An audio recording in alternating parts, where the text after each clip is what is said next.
مسجد کے اندر گانے کی آواز آئے. آج اس موبائل نے وہ دن بھی ہم کو دکھا دیا.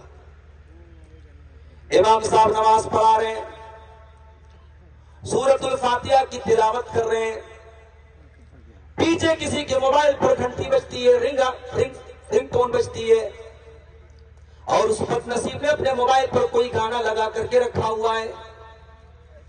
سارے مصلیوں کے بیچ میں موبائل پر بالی ووڈ کے گانے کی آواز آ رہی ہے. اس موبائل نے وہ دن بھی ہم کو لا کر کے دکھایا ہے میرے ساتھیوں. آج اسی موبائل پر ایک فیچر ہے, اے آئی کا فیچر. بڑی آسانی سے کسی اجنبی مرد کو کسی اجنبی عورت کا فوٹو لے کر کے ان کا فرضی ویڈیو بنایا جا سکتا ہے اے آئی کی مدد سے. میری آواز کو کاپی کر کے, میری آواز کی نقل کر کے, میری آواز میں 1 گھنٹے کا نقلی لیکچر اے آئی کی مدد سے تیار کیا جا سکتا ہے. یہ سب کچھ ہو رہا ہے آج موبائل کے ذریعے. یہ موبائل اس دور کی بہت اہم ایجاد ہے میرے پیارے ساتھی. اللہ تعالیٰ نے ہمیں جو علم دیا تھا اس علم کا ایک سیمپل, ایک نمونہ ہے یہ موبائل, یہ انٹرنیٹ, یہ سوشل میڈیا. یاد کیجئے قرآن کی وہ پہلی 6 آیتیں جو اللہ کے پیارے نبی کے اوپر نازل ہوتی ہیں. ان 6 آیتوں میں بھی اللہ تعالیٰ نے علم کا تذکرہ کیا تھا. اقرأ بسم ربک الذی خلق, خلق الانسان من علق, اقرأ وربک الاکرم الذی علم بالقلم, علم الانسان ما لم یعلم. پڑھو اللہ کے نام سے جس نے پیدا کیا, تمہیں جمے ہوئے خون سے پیدا کیا. پڑھو تمہارا رب بہت کریم ہے جس نے قلم کے ذریعے تمہیں تعلیم دی اور تمہیں وہ سکھایا جو تم نہیں جانتے. آج اس موبائل نے بڑی بڑی لائبریریوں کو آپ کے موبائل کی اسکرین پہ لا کے رکھ دیا ہے. کوئی زمانہ تھا محدثین ایک ایک حدیث کے لیے لمبے لمبے سفر کرتے تھے.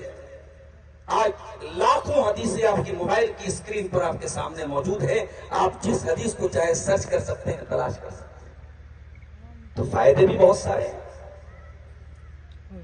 آج آپ اپنے پسندیدہ قاری کی آواز میں گھر بیٹھے کہیں جانے کی ضرورت نہیں ہے. آپ موبائل پر یوٹیوب پر ڈالیں, نام ڈالیں, اس قاری کی قرأت آ جائے گی. اب یہ آپ پر ڈیپینڈ کرتا ہے کہ آپ کیا سنتے ہیں. اگر ہمارے نوجوان کو میوزک پسند ہے, گانا پسند ہے, وہ گانے بجا بجا کر کے اپنے موبائل پر سنتا ہے, تو وہ بات یاد رکھے. اپنے نوجوانوں سے کہنا چاہتا ہوں جو اپنے کار کے میوزک سسٹم پہ گانے بجاتے ہیں, جو اپنے ہیڈ فون میں, اپنے ایئر پوڈ میں لگا کر کے گانے بجاتے, وہ کان کھول کر کے سن لیں. اللہ نہ کرے اسی حالت میں اگر موت آ گئی, قیامت کے دن میں تمہارا ہیڈ فون تمہارے کانوں میں لگا ہوگا, تمہارا ایئر پوڈ تمہارے کانوں میں لگا ہوگا, اور وہ گانے کی آواز تمہارے کانوں میں بجتی رہے گی, اور اسی حال میں تم قیامت کے دن اٹھائے جاؤ گے. اللہ کے پیارے نبی فرماتے ہیں, یُبعث کُلُّ عَبْدٍ عَلَىٰ مَا مَاتَ عَلَيْهِ, بندہ جس حال میں مرے گا اسی حال میں قیامت کے دن اٹھایا جائے گا. ایک انسان حج اور عمرہ کرنے جاتا ہے, لبیک اللہم لبیک کہتے ہوئے اس کا انتقال ہو جاتا ہے. اللہ کے پیارے نبی فرماتے ہیں اس حاجی کو, اس عمرہ کرنے والے کو اسی احرام کی چادر میں دفنا دینا, اسی حالت میں دفنا دینا, اسے الگ سے کوئی چادر نہ پہنانا. فَإِنَّهُ يَأْتِي يَوْمَ الْقِيَامَةِ مُلَبِّيًا, وہ عمرہ کرنے والا, وہ حج کرنے والا جب قیامت کے دن آئے گا, اللہ کی بارگاہ میں آئے گا, تو اسی احرام کے کپڑے میں آئے گا, اسی حالت میں آئے گا, لبیک کہتا ہوا آئے گا. جس حال میں آپ کی موت ہوگی اسی حالت میں قیامت کے دن اٹھایا جائے.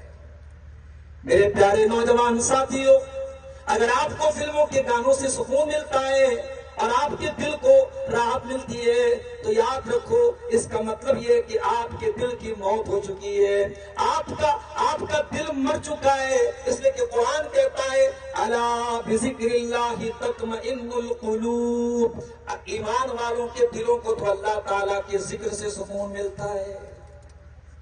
اگر آپ کے دل کو سکون گانوں سے ملتا ہے اور دن رات آپ موبائل پر گانے سنتے ہیں, تو اس کا مطلب کہ دل میں اللہ کی محبت ختم ہو رہی ہے، دل کے ایمان کی چارجنگ ڈسچارج ہو رہی ہے۔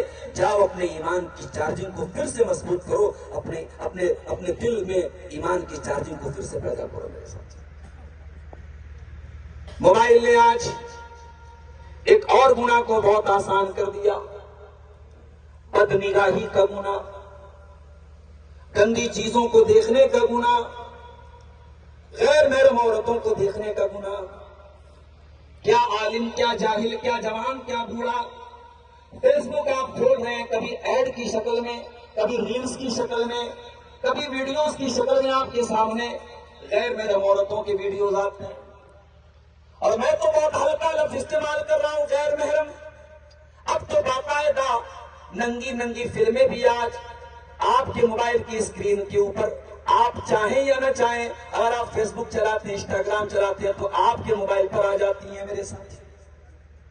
ذرا موبائل کا یہ استعمال دیکھیے اور اللہ کے پیارے نبی کی اس حدیث کو سامنے رکھیے۔ اللہ کے پیارے نبی فرماتے ہیں، کتب علی ابن آدم نصیبہ من الزنا، آدم کے بیٹے کے مقدر میں جو زنا لکھا ہے، آدم کا بیٹا وہ زنا کرتا ہے۔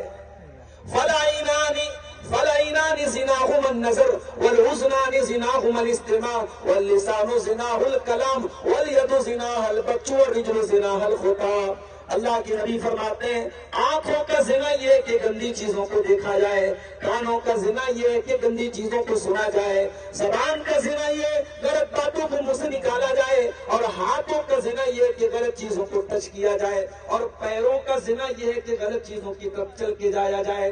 والقلب یہوی ویتمنی والفرج یصدق ذلک او